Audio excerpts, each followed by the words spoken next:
Comment vous voulez avoir confiance dans nos députés? Comment vous voulez avoir confiance dans les hommes politiques? On n'arrête pas de les choper la main dans le pot de confiture. Il y a quelques années, enfin, du temps de François Hollande, on avait chopé le ministre de l'économie qui se disait absolument déterminé à faire la chasse à tous ceux qui fraudaient le fisc. On l'avait chopé en train de frauder massivement le fisc. Et là, on a un député LFI qui nous parle de démanteler les trafics de drogue, qui nous parle de mettre le plus possible de policiers de la PJ, pas des simples gardiens de la paix, de la PJ en train d'enquêter sur les trafics de drogue pour vraiment éliminer, éradiquer ce problème qui est un problème crucial à ses yeux dans son quartier. Et il se fait choper en flagrant délit d'achat de drogue pour sa consommation à lui, de la drogue qu'on utilise généralement dans des petites fêtes. Vous voyez le genre de fête Pierre Palmade.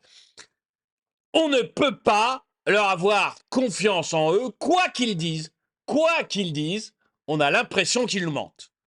Bonjour et bienvenue dans cette nouvelle vidéo de DME en direct. Comme toujours, si vous n'êtes pas abonné, je vous suggère de le faire et de cliquer sur la cloche pour être prévenu lorsque je sors une nouvelle vidéo. Et si vous voulez aider la chaîne, c'est sur la boutique que ça se passe. En ce moment, je fais moins 1% sur toute la boutique, mais je vous parle de ça en fin de vidéo.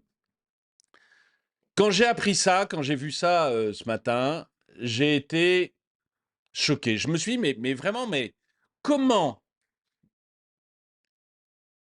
peut-on espérer quoi que ce soit des hommes politiques dans notre pays? Comment peut-on espérer quoi que ce soit des hommes politiques dans notre pays? Vous savez, c'est un peu l'histoire. Alors, je vous ai parlé du ministre dont j'ai oublié le nom, hein, le ministre de l'économie sous François Hollande, qui faisait de la chasse aux fraudeurs fiscaux son grand cheval de bataille et qui a été chopé en train lui-même de faire de la fraude fiscale à Singapour. Euh, je vous ai parlé de cas, enfin on pourrait parler, par exemple, de tous ces ministres et du patron, de la patronne de l'Assemblée nationale, du président du Sénat, de notre président, qui nous disent tous qu'il faut se serrer la ceinture, qu'il faut faire des efforts, qu'il faut faire attention et qui avaient commencé par augmenter leur budget. Alors maintenant, ils ont accepté, parce que ça avait fait une bronca pas possible, ils ont accepté de augmenter leur budget, mais ils vont pas le baisser, il faut quand même pas exagérer. Vous allez faire des efforts, pas eux. Vous, on va essayer de vous piquer de l'argent dans votre poche, dans tout ce qu'on peut vous piquer, de diminuer tout ce qu'on vous rembourse en sécurité sociale ou en retraite. Bref, on va essayer de faire des efforts sur votre dos. Eux ne vont pas en faire le moindre. Ils consentent à ne pas augmenter leur truc. Et là, on a un député qui se dit champion de la lutte anti-drogue et qui est un consommateur. Je, mais un consommateur au point où il dit oui, je vais faire une thérapie. Donc, vous voyez, vraiment le consommateur, quoi. C'est pas la personne qui a fumé un joint et qui a fait une connerie une fois dans sa vie, quoi. Comment vous voulez qu'on ait Je rigole parce que honnêtement, il n'y a plus que ça, quoi. Il n'y a plus que ça. Parce que c'est ça où je passe ma vidéo à hurler.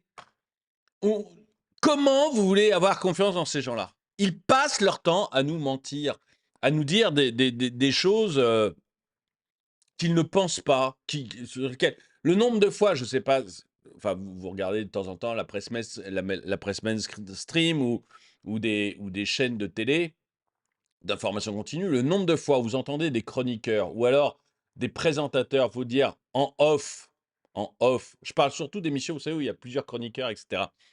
Et le nombre de fois où vous entendez le présentateur ou les chroniqueurs dire, bon, en off, tous les députés disent ça, tous les hommes politiques qu'on reçoit disent ça, mais dès qu'on allume la caméra, ils n'osent plus le dire, ils nous disent régulièrement le contraire. On ne peut pas avoir confiance. Moi, ça m'a frappé en regardant ça. Bon, je vais vous montrer le cas. Mais alors, certains vont dire, ouais, tu dis tous pourris, etc. Mais j'aimerais que ça soit pas le cas. J'aimerais que ça soit pas le cas. Mais je me pose de plus en plus la question. Il y a rien à faire, quoi.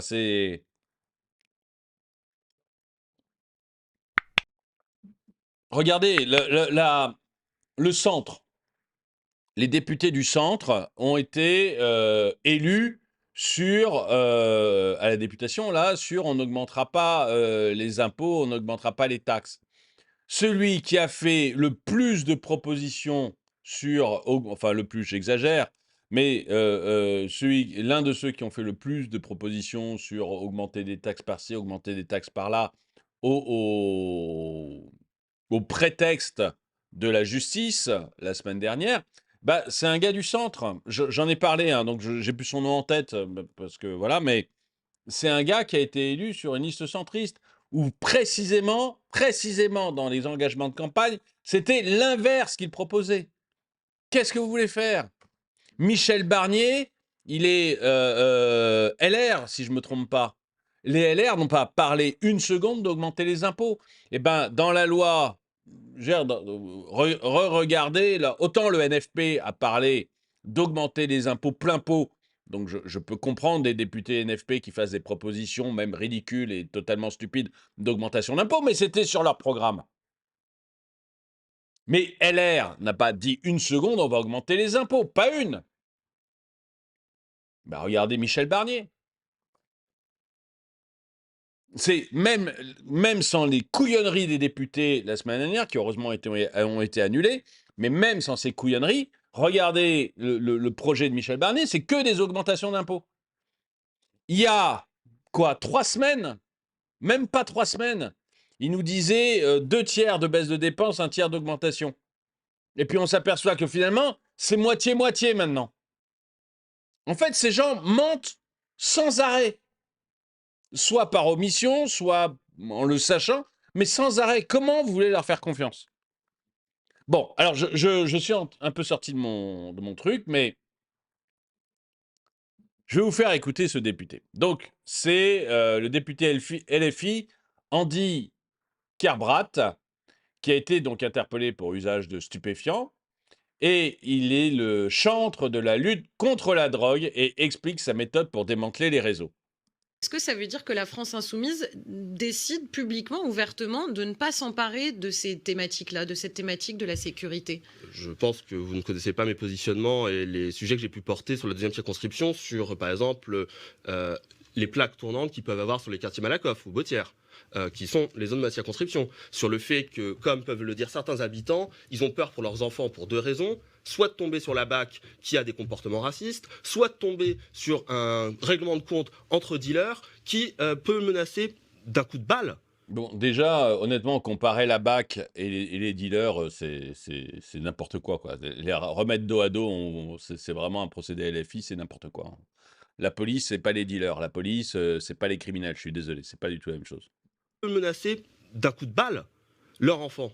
Donc moi, en fait, je me positionne toujours, comme je peux le faire au niveau des peuples à l'international, au niveau des populations, au niveau des habitantes et habitants de la ville de Nantes. Et je comprends. Et en réalité, je vais vous dire, je soutiens cette initiative des habitants de Bellevue, car je trouve qu'elle est essentielle, elle est salutaire. Elle sort de la vision purement sécuritaire. J'entends que les moyens de police sont essentiels, mais je le rappelle, la lutte contre la drogue, avant tout, avant de mettre des bleus dans la rue, c'est la police judiciaire, c'est le démantèlement des réseaux et des trafics humains. Donc, ils veulent le démantèlement des réseaux et des trafics humains par la police judiciaire, avant de mettre du bleu dans la rue. Et évidemment, bah, parce que les bleus dans la rue, ils l'ont chopé. Donc il était... il disait, mince, il y a des bleus dans la rue, je risque de me faire choper. Et effectivement, ce brave homme s'est fait choper. Donc, a priori, d'après Marc Vanguard, il y a eu un record. En 2023, il y a eu 315 pardon. 315 000, je deviens fou, moi. Il y a eu 315 homicides liés au narcotrafic. Donc, a priori, c'est un record en France. Donc, ok, c'est déjà beau. Et regardez, notre même cher député, là, qui nous dit fusillade, 1 mort et 3 blessés par balle à Nantes. Nantes est une ville qui est tombée, hein. Nantes, c'est une ville socialiste qui est complètement tombée. Vous verriez l'état de Nantes. On n'ose plus se balader. Je veux dire, dans la ville, vous avez pour répondre à l'insécurité de la ville a créé une application pour les jeunes femmes à Nantes qui leur indique le chemin à suivre pour rentrer chez elles, pour éviter de se faire agresser dans la rue. Vous vous rendez compte, au lieu de mettre du flic partout, ces gens préfèrent faire des applications pour que les jeunes femmes pour indiquer: «Ah attention, il y a un viol en cours dans cette rue-là, elle n'est pas safe, essayez de la contourner». Enfin, on est c'est vous savez, c'est le coyote. Coyote, ça vous éviter les radars. Eux, c'est pour éviter les criminels. C'est merveilleux, c'est merveilleux. Au lieu d'aller les choper et les arrêter, ils préfèrent, donner une application. Donc Nantes est gangrénée, elle est en train c'est une ville qui est en train de crever, comme Rennes. C'était des villes hyper calmes, hyper safe, c'est des villes qui sont en train de crever, merci les mairies.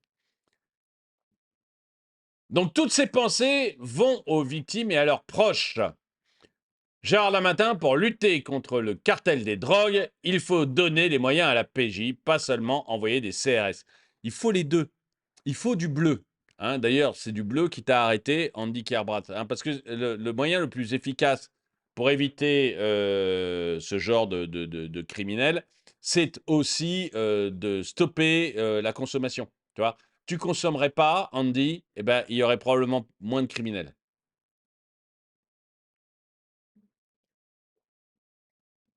Alors, on va écouter justement cette petite truc de BFM où ils lui disent que. Alors, il a reconnu les faits, hein, mais il s'était fait gauler, donc il n'avait pas le choix. Mais vous allez voir qu'en plus, il dit qu'il va faire une cure de désintoxication ou un truc comme ça. Enfin, vous voyez, c'est pas un petit consommateur parce qu'il s'est pas fait prendre avec du shit. Hein. Il a vraiment été pris avec de la drogue dure. Et c'est pas un petit consommateur, puisqu'il dit lui-même qu'il va faire attention. Le député insoumis de Loire-Atlantique, Andy Kerbrat, reconnaît avoir été pris en flagrant délit d'achat de stupéfiants et il annonce entamer un protocole de soins, Damien. Oui, il a reconnu les faits. Il dit qu'il a été contrôlé le 17 octobre. Il était en possession de 3 MMC. C'est une drogue de synthèse. Et il va effectivement reconnaître. Il reconnaît qu'il a fait face à des problèmes personnels, des fragilités psychologiques. Et il annonce qu'il va entamer un protocole de soins. Il n'a en tout cas pas été mis en garde à vue et il dit se mettre à disposition de la justice qui va le convoquer, ajoutant qu'il se bat contre son addiction. Donc, il a une addiction à la drogue. C'est-à-dire, vous avez le député qui est contre le trafic de drogue, qui nous fait des grands discours sur les dangers du trafic de drogue, qui visiblement en a parlé pour se faire élire. Hein, c'est ce qu'il raconte dans la première interview. Il en a parlé pour se faire élire. Il a dit aux gens pour qu'ils l'élisent, on va lutter contre le trafic de drogue, et lui-même est un consommateur avec, dit-il, une addiction. Comment vous voulez faire confiance à ces gens? Comment vous voulez faire confiance à ces gens? C'est incroyable. Incroyable. Alors qu'il félicitait il y a quelques mois le travail de la PJ contre le trafic de drogue, le député LFI-NFP Andy Kerbrat a été interpellé ce jeudi en flagrant délit d'achat de drogue dans une station de métro du 18e arrondissement de Paris. Donc voilà le truc de synthèse, là, qui est, bon, moi j'y connais rien. Mais voilà, le député et ce qu'il avait. La part des consommateurs de drogue illicite a à peu près doublé pour la plupart des substances hors cannabis depuis 2017. Ce nouveau fait d'actualité nous le rappelle tristement. Je pense, moi, que l'une des solutions, c'est de condamner aussi les consommateurs. J'y connais, ouais, enfin, j'y connais rien. Je veux dire, n'étant pas consommateur, je ne sais pas s'il y a le moindre risque. Et il me semble que le consommateur n'est pas condamné en France. Je pense qu'il faut aussi condamner lourdement le consommateur parce que en consommant ça, il va pousser, enfin, il engendre le trafic. Donc, il faut aussi condamner le consommateur. Et c'est ce que je disais l'autre jour sur. Vous savez, il y a une ville où. Bah, il me semble que c'est Nantes, justement. Hein, non, c'est Bordeaux. Bordeaux est une ville qui est en train de crever aussi. Même chose, mairie verte. Et ils ont notamment mis une salle de shoot au centre-ville. Une salle de shoot dans le centre-ville. Bon. Et forcément, tous les commerces autour sont en train de fermer. C'est une cata pas possible parce que, voilà, parce que vous avez des toxicos qui ont besoin d'acheter leur dose, donc qui vont fracturer des magasins, qui vont agresser des gens, etc. Bon, ils ont fait ça. Mais c'est ce que je disais dans cette vidéo, c'est que pour moi, le toxico, faut être très clair. On le chope, il va dans une sorte de prison, adaptée, c'est-à-dire une prison, vous voyez, à la limite de la prison et de l'hôpital psychiatrique. C'est-à-dire que c'est une prison dont le but est de désintoxiquer. Et tu ne sortiras pas de là tant que tu ne seras pas désintoxiqué. Ça peut prendre 6 mois, ça peut prendre 20 ans, on s'en fout. Tu ne sortiras pas de cette prison tant que tu ne seras pas désintoxiqué. Et je pense que c'est la solution, y compris pour le consommateur. Y compris pour le consommateur. Et pour les drogues, donc ça, c'est pour les drogues dures, où vous avez besoin d'une désintoxication. Et pour les choses plus molles, entre guillemets, où vous n'avez pas besoin de désintoxication, c'est une peine de prison aussi, pour que vous ne recommenciez pas. Je pense que c'est la seule solution. On ne s'en sortira pas autrement. Et pour alors les trafiquants, il faut que ce soit. Mais ça, vous connaissez mon truc. Moi, je suis vraiment pour une grande prison dans les îles Kerguelen où on fout tout le monde jusqu'à la fin de ses jours.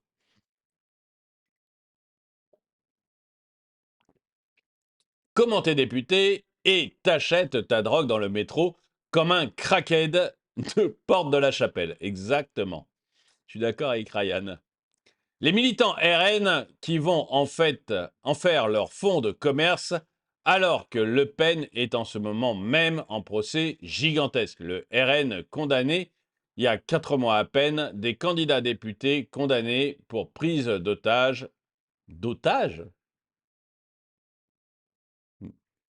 J'ai pas entendu parler de députés RN condamnés pour prise d'otages, mais bon, j'ai peut-être loupé, j'ai peut-être loupé un truc, mais là, ça me paraît beaucoup. Mais bon, c'est un LFI, donc acheter un 10 balles. Ben, je ne suis pas sûr de comprendre tout ce que tu dis, mais ce dont je suis sûr, oui, ça va faire monter le RN, ça c'est clair. Mais en même temps, c'est la faute de qui? Je veux dire, vous savez, c'est un peu comme les gens qui vous disent le RN monte parce que il y a des OQTF qui sont pas exécutés et que telle personne sous OQTF vient de dégorger une jeune fille.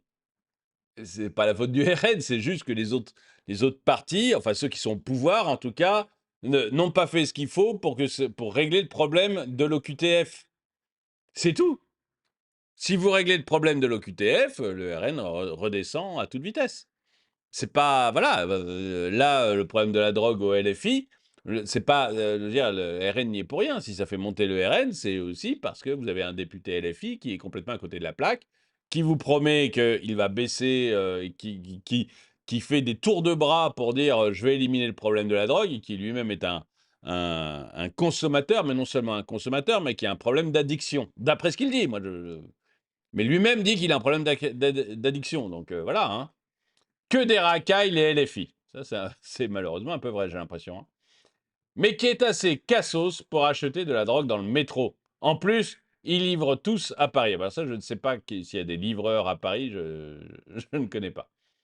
Le député, à chaque fois qu'il passe dans le 18e.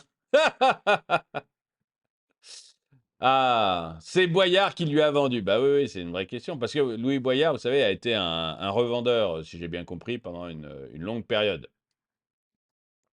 Ces comptes auraient pu juste me demander. Consternation à la France insoumise après l'arrestation du député LFI Andy Kerprat, pris en flagrant délit d'achat de drogue. Oui, parce que vous savez, le petit jeune Louis Boyard, là, a été revendeur. Enfin, c'est lui-même qui le dit, hein, donc voilà, c'est pas.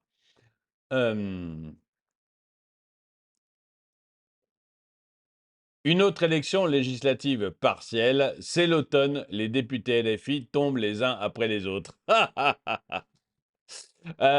mais non, je suis même pas sûr qu'il perde son poste de député, hein, c'est pas du tout certain. Je pense qu'il risque de rien lui arriver du tout, hein. Mais quelle bande de clowns la LFI, sérieux? Ils voulaient juste infiltrer le trafic de drogue pour démanteler de l'intérieur, mais pour être crédible, il fallait qu'ils consomment. Ils vont sûrement sortir ça comme excuse. La station de métro en question, Porte de la Chapelle. Oui, voilà, alors voilà. C'est ça, voilà. C'est la colline du crack.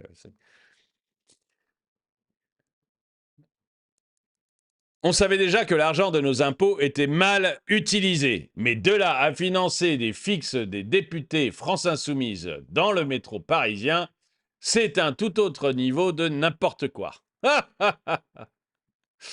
Tout à fait, les politiques sont les pires. Magique, députés LFI et voyous, même combat. Ils font des dingueries en ce moment. Conduite en état d'ivresse, le député LFI impliqué dans une collision à la Réunion. Mais il y a conduite en état d'ivresse. Mais vous voyez, comment vous voulez faire confiance? Je reviens à ce que je disais au début, je suis désolé, mais comment vous voulez faire confiance? Et quand je dis à ces gens-là, c'est pas que LFI. On a l'impression, mais vraiment, hein, qu'ils sont tous pires les uns que les autres, en fait.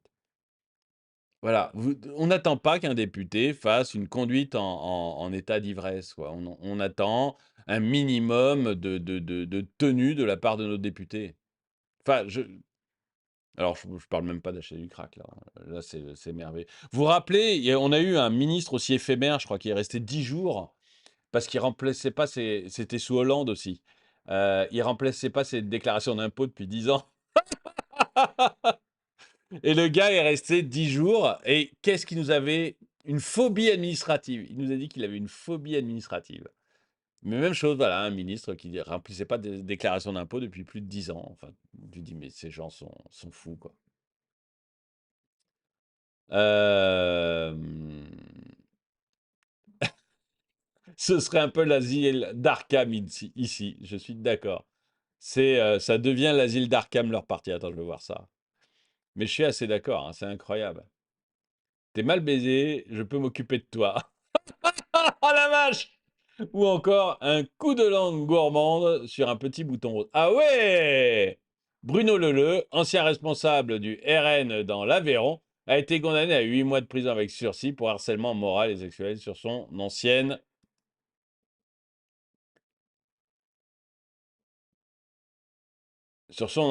salariée, mère de 3 enfants. Ah ouais, ouais, c'est beau aussi, vous voyez. Bon, voilà, un élu RN. Ou ancien responsable du RN dans l'Aveyron. Oui, non, c'est pas un élu. Qu'est-ce que vous... C'est Arkham. Mais je suis d'accord, c'est Arkham, quoi. On est vraiment dans un monde de dingos, de névrosés, et on se dit, mais on vote pour ces gens, c'est incroyable. Il est petit joueur, un effort pour arriver au niveau du sénateur, s'il vous plaît.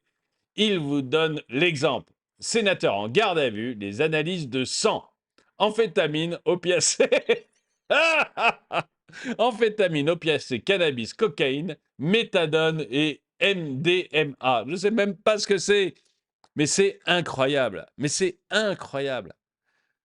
Si vous voulez, ces gens-là vivent.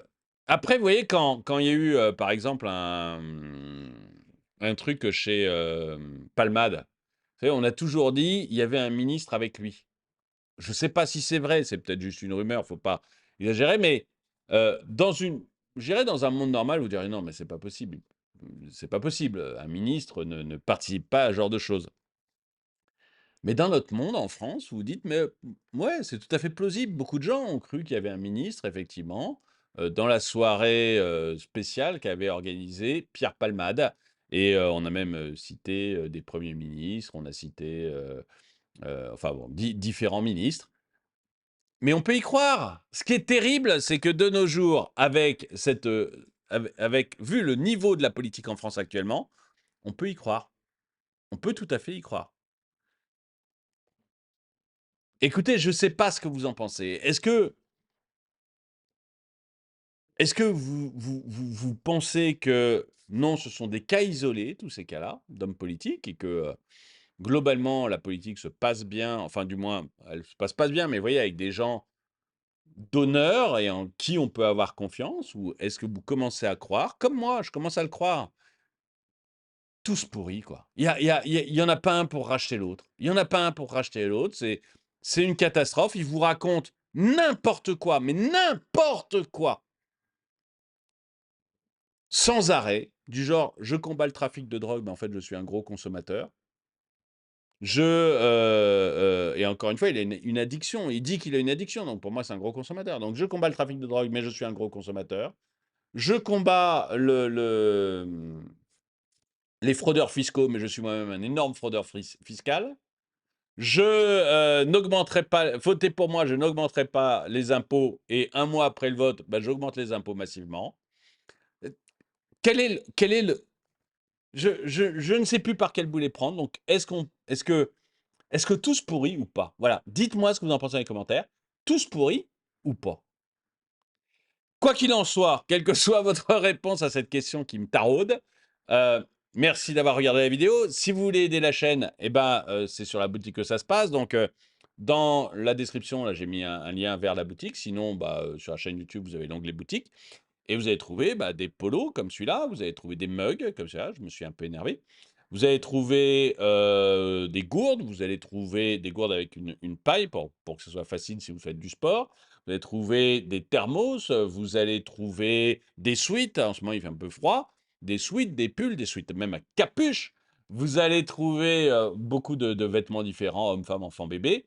Vous allez trouver même des bandanas pour les chiens. Vous allez trouver vraiment, vraiment beaucoup de produits différents dont je suis hyper fier. Des casquettes aussi qui marchent bien en ce moment, dont je suis hyper fier. Et puis, ça permet de soutenir la chaîne. Et si vous voulez juste montrer un soutien à la chaîne, mais vous voulez pas mettre beaucoup d'argent, quoi. Vous achetez un magnet, vous collez ça sur votre fricot, ça vous fait un souvenir. Et moi, honnêtement, bon, ça me rapporte pas beaucoup, mais je me sens soutenu. Donc, c'est cool. Sachez juste qu'en ce moment, sur l'ensemble des produits de la chaîne, je vous fais moins 20%, ça va pas durer, mais je vous fais moins 20% sur l'ensemble des produits de la chaîne, donc n'hésitez pas, c'est vraiment le moment si vous voulez le faire. Merci donc d'avoir regardé cette vidéo, mettez un pouce vers le haut, commentez, partagez. Merci à tous ceux qui me soutiennent, et moi je vous dis à très bientôt.